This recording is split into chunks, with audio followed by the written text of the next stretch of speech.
Hello, this is part 12 of our game making tutorial.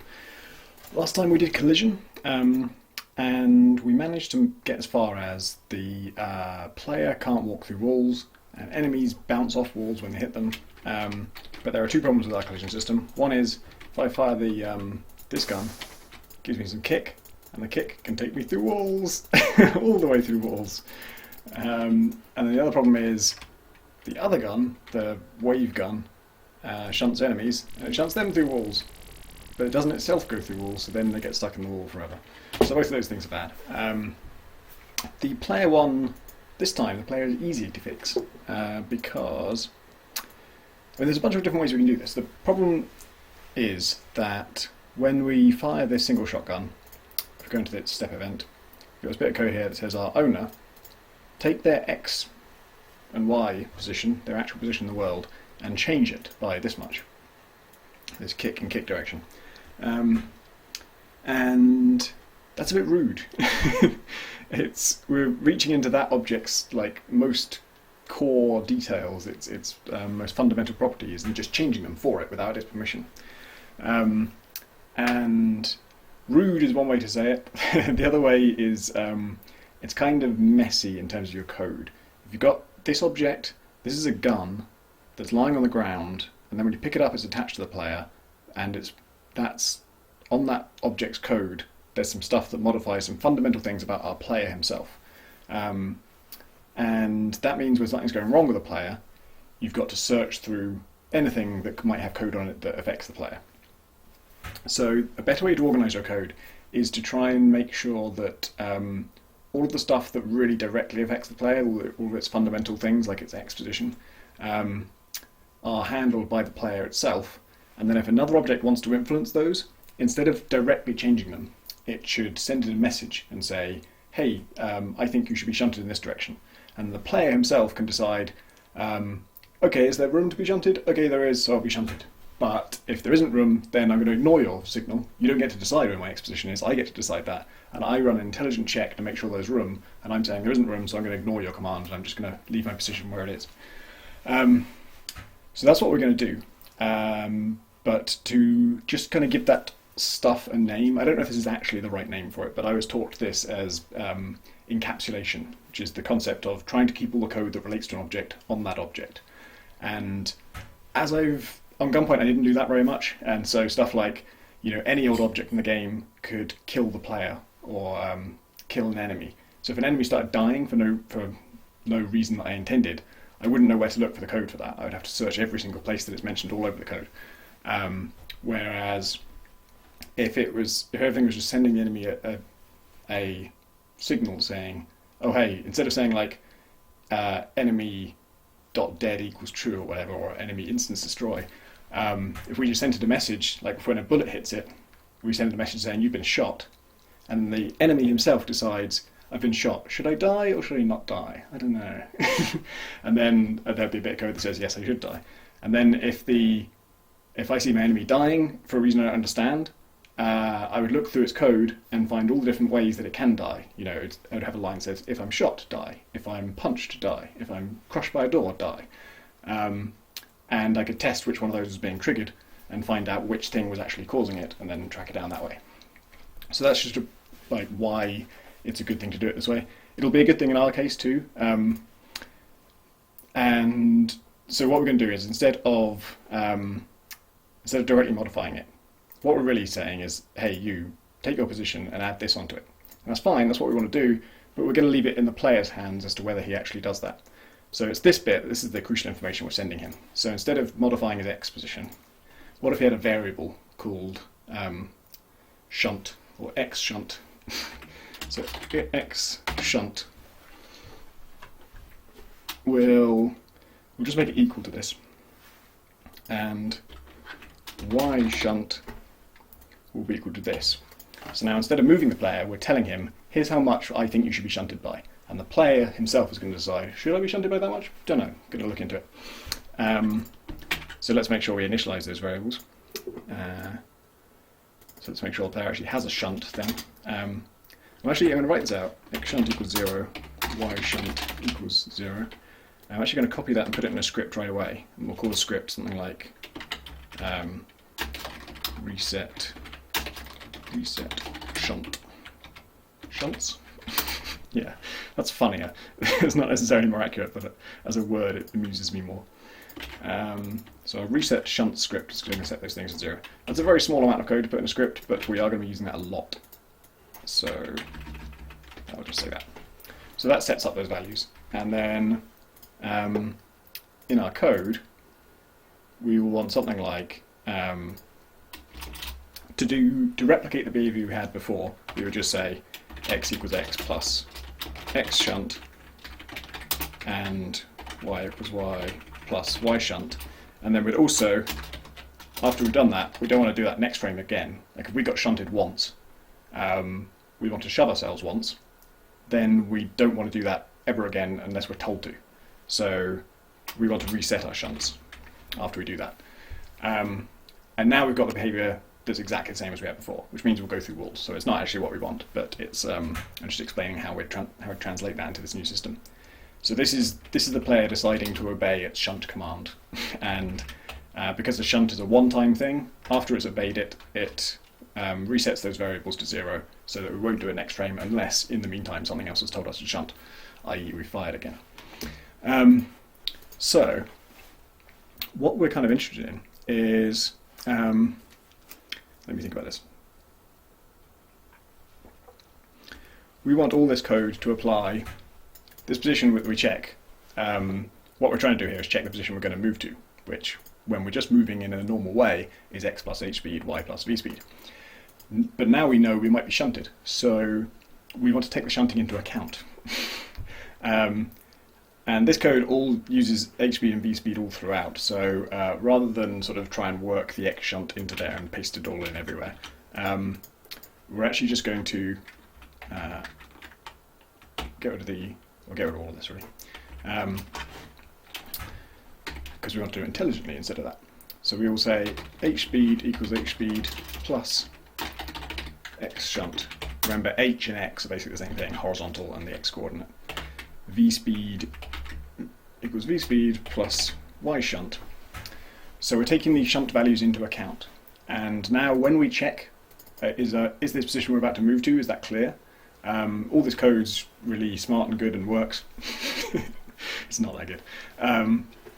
So that will now work taking shunt into account. And at the end, obviously, we want to reset shunt after all that. Reset shunts. And is there anything else to worry about? Actually, I had to test all this. This is much more, as these things get more complicated, I'm practicing before I actually do the episode, because when I tried not doing that, it was just 100% bug fixing. There was no actual progress. Just spending all my time trying to figure out what's wrong with my code. So I have done this before. I'm just going to check what we said before. It's that at the start, and then we reset shunts at the end. Yep, that's exactly what I've done. Okay, so all we're doing is modifying the h speed and v speed by the shunt, taking that into account. Basically, all our code here stays exactly the same, and then at the end we just reset the shunt to nothing. Obviously, you don't want to reset the shunt to nothing up here, because then it... wait, you could do that. You could totally do that, right? We've already taken it into account. Let's do that. Yeah, that doesn't make any difference. So, will that work? Let's find out.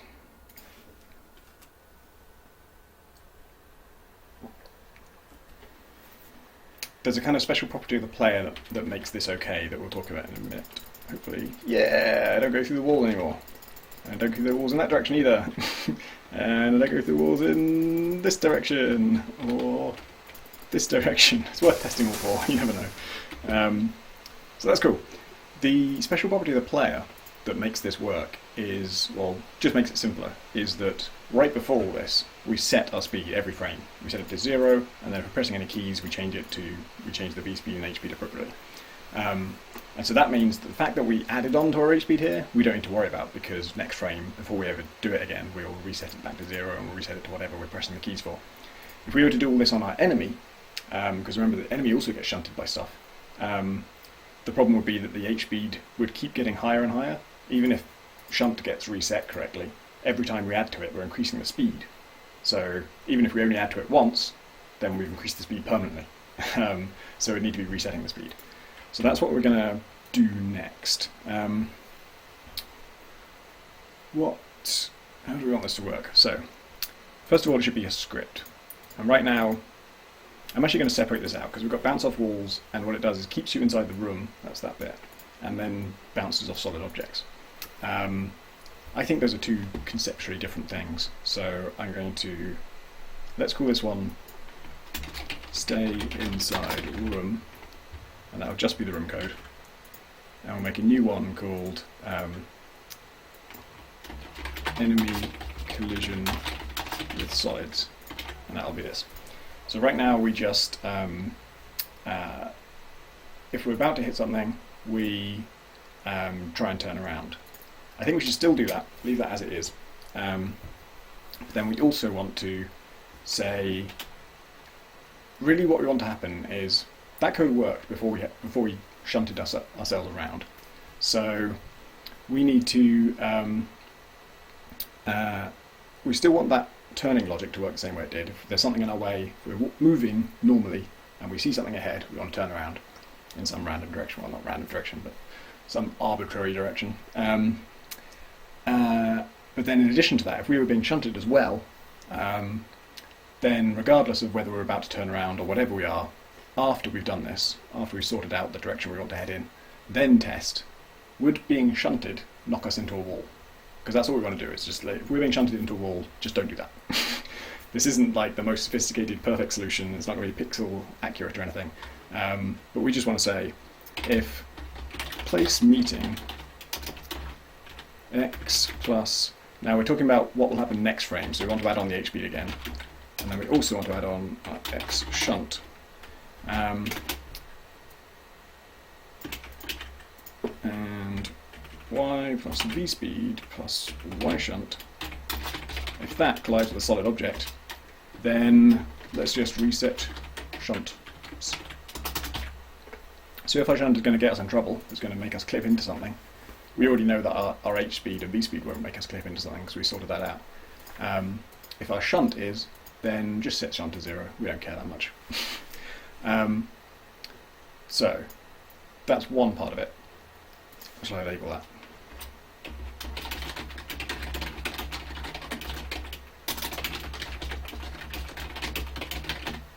We're about to be shunted into the wall. Don't do that. Let's rename that slightly because it's not really bouncing. It's if we're about to walk into a wall, change direction until we're not. I'll make this more specific actually. Don't get shunted at all. We could, using the same logic that we did the player's collision event, we could do an elaborate loop here where we gradually reduce the shunt until we found that it's not putting us in a wall.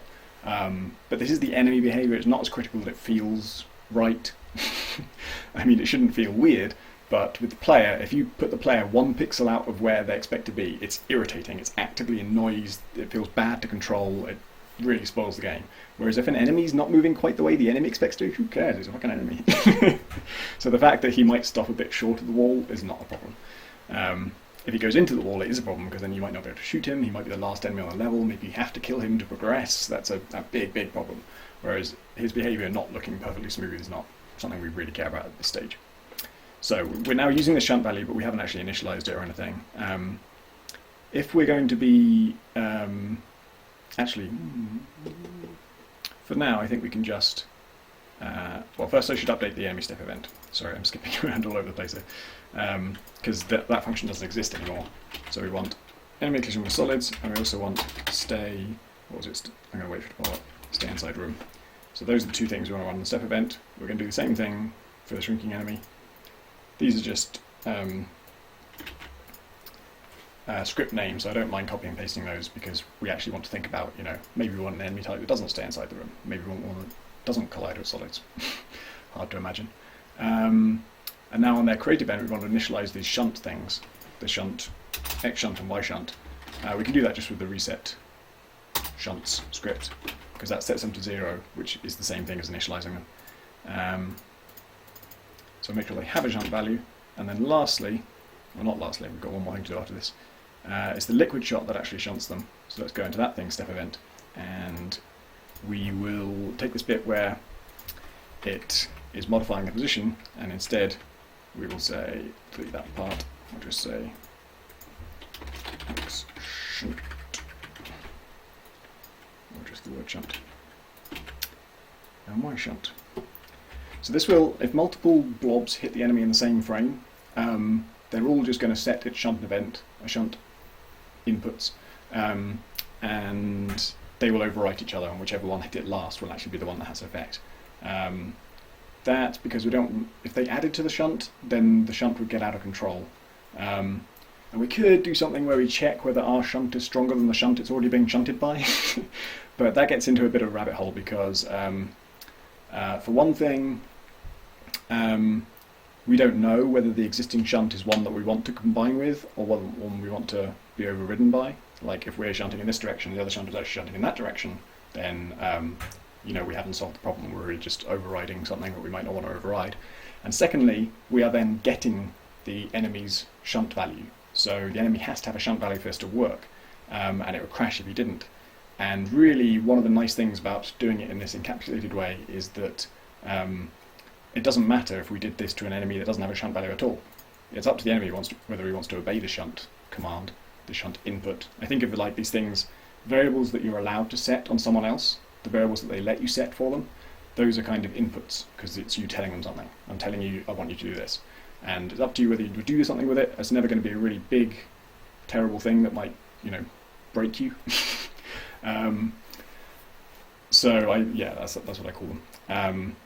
And the nice thing about the code right here is it doesn't depend on whether the enemy has one or not. We could have an enemy that doesn't even initialize a shunt value, and we're trying to set it here. We'll happily set it, but it won't have any effect on him because he doesn't even listen to that kind of thing. So it's not essential, but it's a simple way of doing it, and the other way is complicated and probably still wouldn't work. If we really wanted to get into the actual combining forces, like this thing shunting in from this direction, this thing shunting in from another direction, then we'd be probably better served by looking into GameMaker's physics engine, because it has a physics engine built in. The reason I'm not teaching that now is partly it might be overkill for our very simple interactions, and partly because I don't know how to use it. I've never used it at all. It wasn't in GameMaker when I made Gunpoint, so I've never touched it. I might touch it for heat signature, and if I do, and I learn how to use it, and it's good and it's something worth teaching, I might do an episode on that. But I literally don't know anything about it right now. So, have we done everything now? We haven't, but maybe we'll... I know what we haven't done, and I'm just going to test it so that I can illustrate what the problem is. But hopefully, I think most of this will work. I think they won't go through walls. They sure won't go through walls. No danger of them going through walls at all. In fact, no danger of really anything happening at all. So... let's see what we've done on that. We set their X shunt and their Y shunt to the correct things. That's right. And then in their enemy clicks on solids thing, it never does anything with the shunt. That's the problem, obviously. That wasn't the problem I meant to illustrate. So this bit, to explain this bit of code. Whoa, no, definitely don't do that. I accidentally pressed Shift and Delete. This bit of code is saying, if our shunt's going to send us too far, then don't do it. But we never do it anyway, because we never add it onto our H speed. Shunt is just a thing we made up. GameMaker isn't going to add that to our X position or anything, unless we tell it to.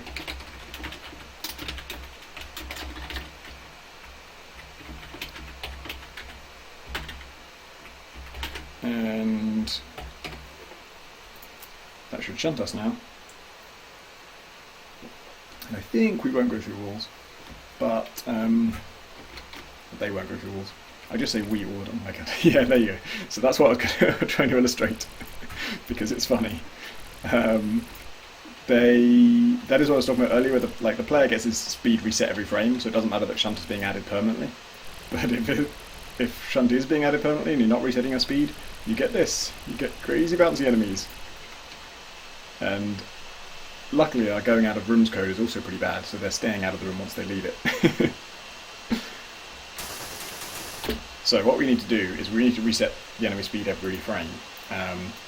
And we actually currently don't know our speed. Like when we when we initialize an enemy, we give it a speed, but we don't remember that. We only store that in the speed slot. And the speed slot is something that changes all the time. Every time we adjust anything, we're affecting our speed. So really, let's make this our own variable. Let's call it normal speed. And then we'll say, initially, speed is equal to normal speed. And then we want that line in the collision script. Enemy collision with solids. So at the start of it, we'll set our speed, make sure our speed is normal. Then we'll go through this thing of, are we about to hit a wall? Then we'll go through this thing of, can we be shunted? If we have a shunt value at all. If shunt is 0, by the way, this will just be, are we going to hit something? Which is the same check as that, so it will fail and we'll do nothing. And we'll add our 0 shunt value. But if we did have some shunt and we got room for it, i.e. this fails, then we add it onto our speed, and now our speed is bigger than it is before, which is what we want for this frame, but only for this frame. For this frame we want to move a bit further, or move more in that direction, and then before we do anything for the next frame, we want to set our speed back to what it normally would be, and then we can modify it from there. Now, what do we want to do? We've got to set this thing, setting up the speed here. Really, this is all stuff that's pretty much universal to enemies. So let's put it all in, what should we call it? Initialize enemy collision, something like that. Because the normal speed is relevant to that. And reset shunts is how we initialize our shunting things. The direction, let's make these arguments. So, you remember you can set up a script to take in arguments. So now, instead of just running the script like this, we're going to put things in the brackets, and we're going to put speed, not the whole speed actually, just the 90. Speed, comma,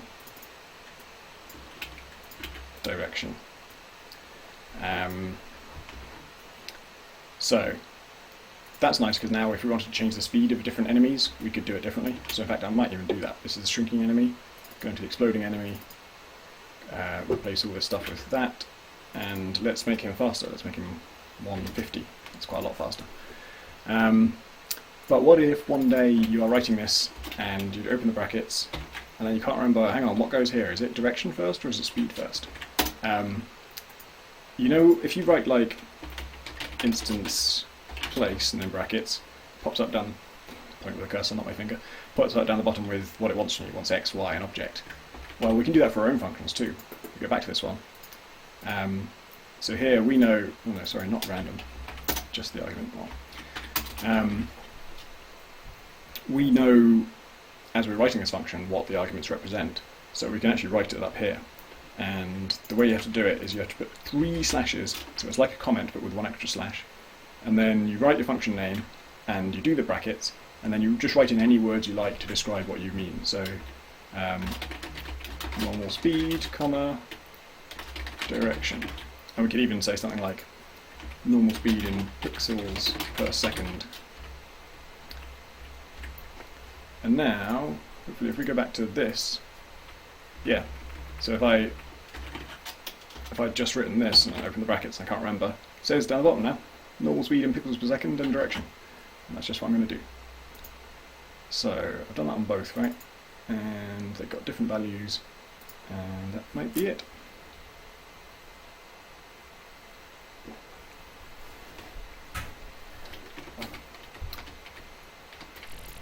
Hey, look at that! They don't go, oh sorry, that wasn't a crash, I just clicked outside the room. Yeah, totally shunting that enemy. This guy's trapped in a box. We can totally shunt him. He's getting shunted all over the place and nothing's going horribly wrong. Beautiful. The only thing that... we might as well fix this because I think we haven't run too long. The thing that's been bothering me for a while is our script for when enemies leave the room is pretty shitty. Long ago, now that we've separate it out into one script. We can just edit it here, and it will be improved for all things that use it. Way back when we set this, I bragged about the fact that, hey, we don't even need to know whether y is less than 0 or greater than room height. If it's either of those, then we want to invert our vertical speed so that we bounce back. The problem we're having is that if you go way out of the room, if you get shunted out of the room, then we run that check and we invert our v-speed, and then we're still out of the room, so we invert our v-speed again, so we're actually just going up and down, so we might never come back. So we do actually care about whether it's less than 0 or not, and if it's less than 0, we want our v-speed, we want it to always be positive, and we know how to do that, right? That was the absolute thing that we said before. That's just the sort of number magnitude part of it without the minus. If it has a minus, if it doesn't have a minus, it's exactly the same. If it did have a minus, we get rid of it. But what if y is greater than room height? Then we want the same thing but negative. So just put minus in front of it. v-speed equals minus the absolute of v-speed. So whatever v-speed is, whether it's positive or negative, we take off the negative and make it positive, and then we invert that whole thing to be negative. So it will always be negative. And then it's probably quicker to copy and paste that whole thing for x. And we want room width instead of room height. And we want h speed instead of v speed. You might have heard me double click 3 times before I correctly selected that instance of v speed. So that looks correct, doesn't it? If x is too low, make sure we're moving in a positive direction, and if x is too high, make sure we're moving in a negative direction, and the same thing for y.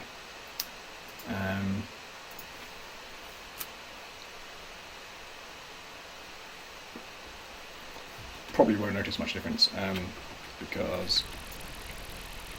Okay, so I've pushed that guy way off. Will he ever come back? I can't really see my whole window actually, so that's not terribly useful. I don't know if he ever came back. He might never have come back. That guy came back. Or did he spawn? This is impossible to test with spawning on. We need to turn spawning off. And that was in our game event, wasn't it? And every step we run a timer. If the timer expires, then we spawn. So I'm just commenting out that line. If you ever want to test something and you want to disable a line, you just make it into a comment by putting 2 slashes in front of it. And that way, once you finish testing, you can delete those 2 slashes and you don't have to rewrite the line or anything. So I've already got 2. Let's push this guy off the edge. Fucking hell. Did he go too fast there? Should he ever come back there? This hasn't worked. We don't reset the shunts again. We need to reset the shunts again. Okay, here's the problem. After we add the shunt, we don't reset the shunt. I saw that we put the script there, and I was thinking we'd already done it. But that's only if our shunt is getting us in trouble. If our shunt doesn't get us in trouble, we never reset it, so it keeps getting added onto our speed. Even though our speed keeps getting reset, the shunt keeps getting added. So that's why there's shunt in perpetuity. And there's nothing at all wrong with our room bouncing code. So let's see how this works.